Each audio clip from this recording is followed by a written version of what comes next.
Academia daily dose के daily current affairs programme में आपका पुनः स्वागत है। मैं हूं सुधांशु देव। आज की तारीख है 29 सितंबर 2021। इस प्रोग्राम के अंतर्गत हम बात करेंगे आज की डेट में बनने वाले सभी महत्वपूर्ण करंट अफेयर से रिलेटेड प्रश्नों की, उन प्रश्नों से संबंधित तथ्यों की तथा अगले दिन के लिए कुछ महत्वपूर्ण प्रश्न आपको प्रैक्टिस क्वेश्चंस यानी कि अभ्यास प्रश्नों के रूप में दिए जाएंगे। तो आइए शुरू करते हैं। सबसे पहले आपको बता दें कि इस वीडियो का यदि पीडीएफ आपको चाहिए तो आप हमारे टेलीग्राम चैनल से डाउनलोड कर सकते हैं। टेलीग्राम चैनल का जो लिंक है वो आपको नीचे डिस्क्रिप्शन सेक्शन में मिल जाएगा।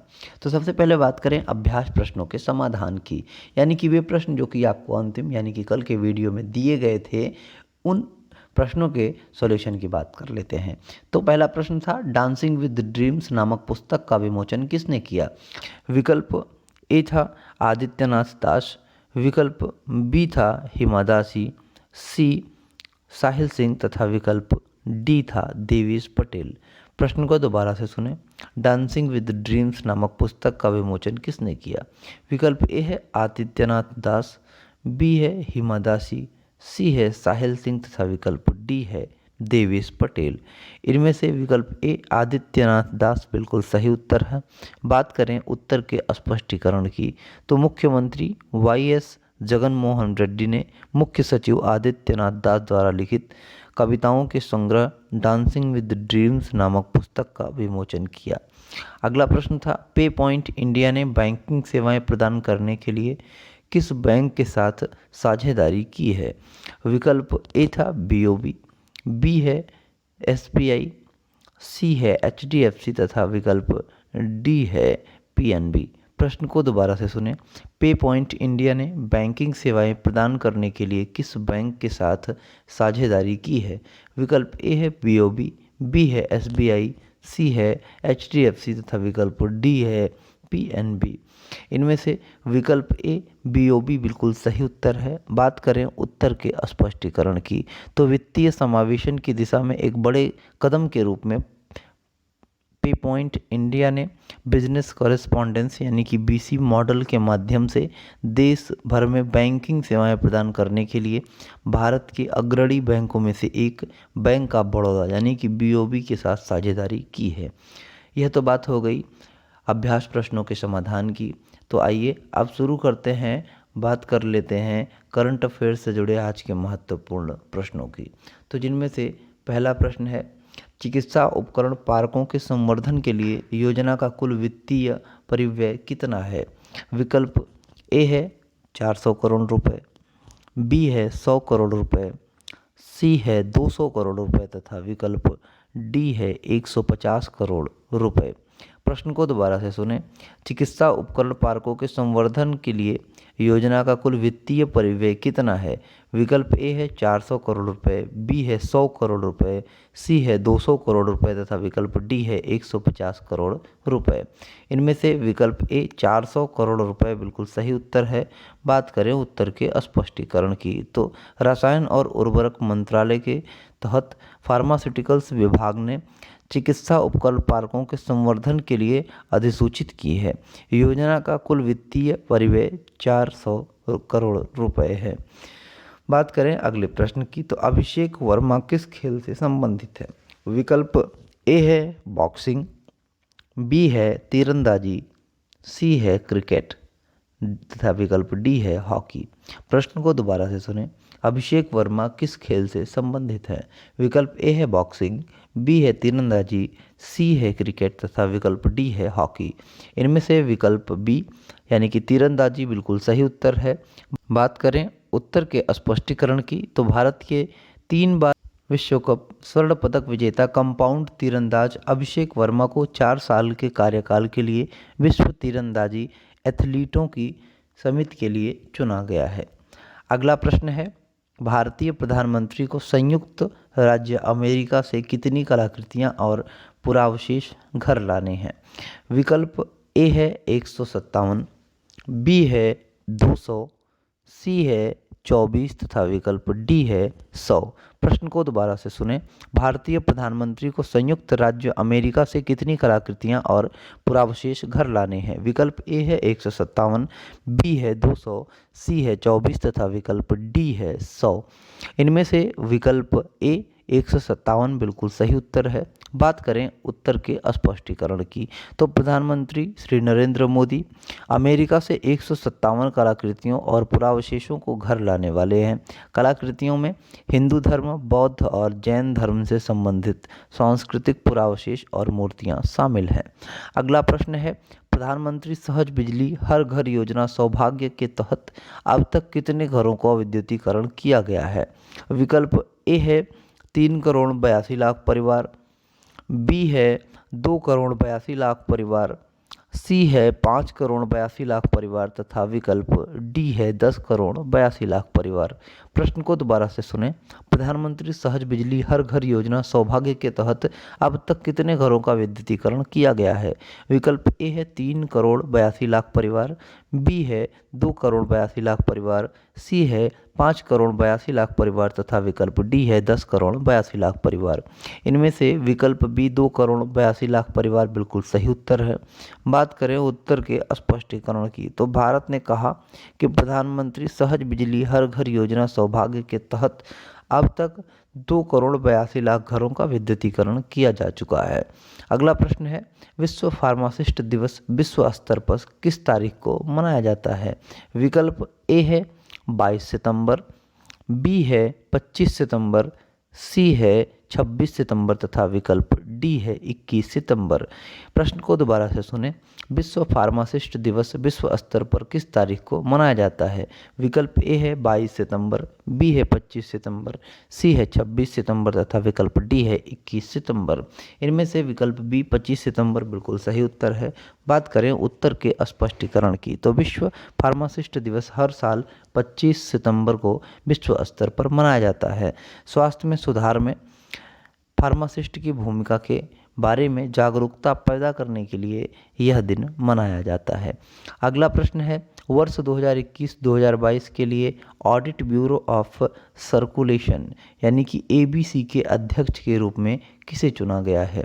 विकल्प ए है देवव्रत मुखर्जी, बी है निर्लेप सिंह, सी है अदिति सिंह तथा विकल्प डी है जिग्नेश पटेल। प्रश्न को दोबारा से सुने। वर्ष 2021 से 2022 के लिए ऑडिट ब्यूरो ऑफ सर्कुलेशन यानी कि एबीसी के अध्यक्ष के रूप में किसे चुना गया है? विकल्प ए है देवव्रत मुखर्जी, बी है निर्लेप सिंह, सी है अदिति सिंह तथा विकल्प डी है जिग्नेश पटेल। इनमें से विकल्प ए देवव्रत मुखर्जी बिल्कुल सही उत्तर है। बात करें उत्तर के स्पष्टीकरण की, तो देवव्रत मुखर्जी जो वर्तमान में यूनाइटेड ब्रूअरीज ग्रुप में मुख्य विपणन अधिकारी के रूप में कार्यरत हैं, को वर्ष 2021 से 2022 के लिए ऑडिट ब्यूरो ऑफ सर्कुलेशन यानी कि एबीसी के अध्यक्ष के रूप में चुना गया है। अगला प्रश्न है, त्रिलोकीनाथ पांडे जिनका निधन हो गया है किस पेशे से संबंधित हैं?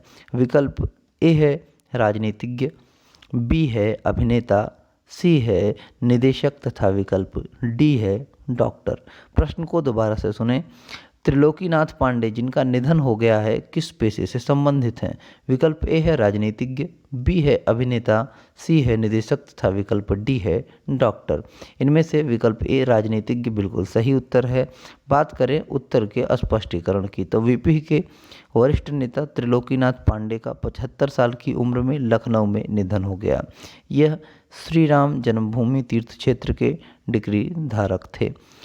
बात करें अगले प्रश्न की, तो the fractured Himalaya how the past shadows the present in India China relations नामक पुस्तक के लेखक कौन हैं? विकल्प ए है विजय गोखले, बी है रोनित मलिक, सी है निरुपमा राव तथा विकल्प डी है अरुंधति रॉय। प्रश्न को दोबारा से सुने।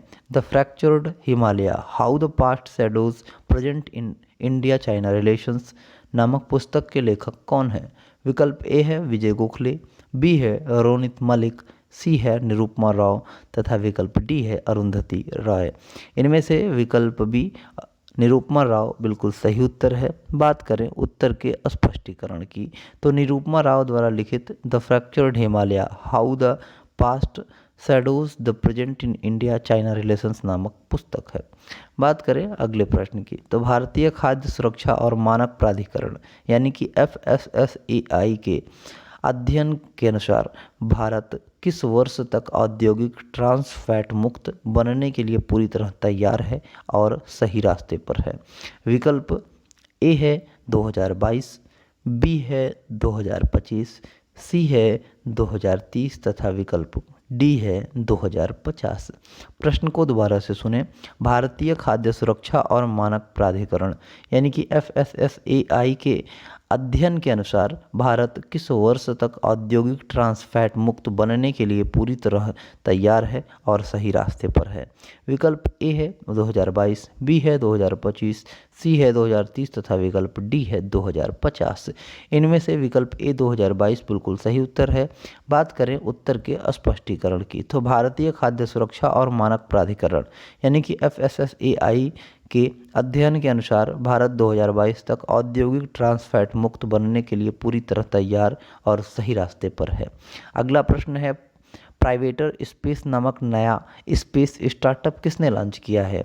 विकल्प ए है रिचर्ड ब्रैंसन, बी है स्टीव वोंजियाकी, सी है एलॉन मस्क तथा विकल्प डी है जेफ बेजोस। प्रश्न को दोबारा से सुने। प्राइवेटर स्पेस नामक एक नया स्पेस स्टार्टअप किसने लॉन्च किया है। विकल्प ए है रिचर्ड ब्रैंसन, बी है स्टीव वोंजियाकी, सी है एलॉन मस्क तथा विकल्प डी है जेफ बेजोस। इनमें से विकल्प बी स्टीव वोंजियाकी बिल्कुल सही उत्तर है। बात करें उत्तर के स्पष्टीकरण की, तो एप्पल के सह निर्माता यानी कि को फाउंडर स्टीव वोंजियाकी ने प्राइवेटर स्पेस नामक एक नया स्पेस स्टार्टअप लॉन्च किया है जो अरबपति एलॉन मस्क, जेफ बेजोस और रिचर्ड ब्रैंसन के प्रभुत्व वाले क्षेत्र में संभावित प्रतिस्पर्धा ला रहा है। बात करें अगले प्रश्न की, तो the long game how the Chinese negotiate with India नामक पुस्तक के लेखक कौन है। विकल्प ए है विजय गोखले, बी है चेतन भगत, सी है देव सिल्वा तथा विकल्प डी है नाहा शर्मा। प्रश्न को दोबारा से सुने। The long game how the Chinese negotiate with India नामक पुस्तक के लेखक कौन है। विकल्प ए है विजय गोखले, बी है चेतन भगत, सी है देव सिल्वा तथा विकल्प डी है नाहा शर्मा। इनमें से विकल्प ए विजय गोखले बिल्कुल सही उत्तर है।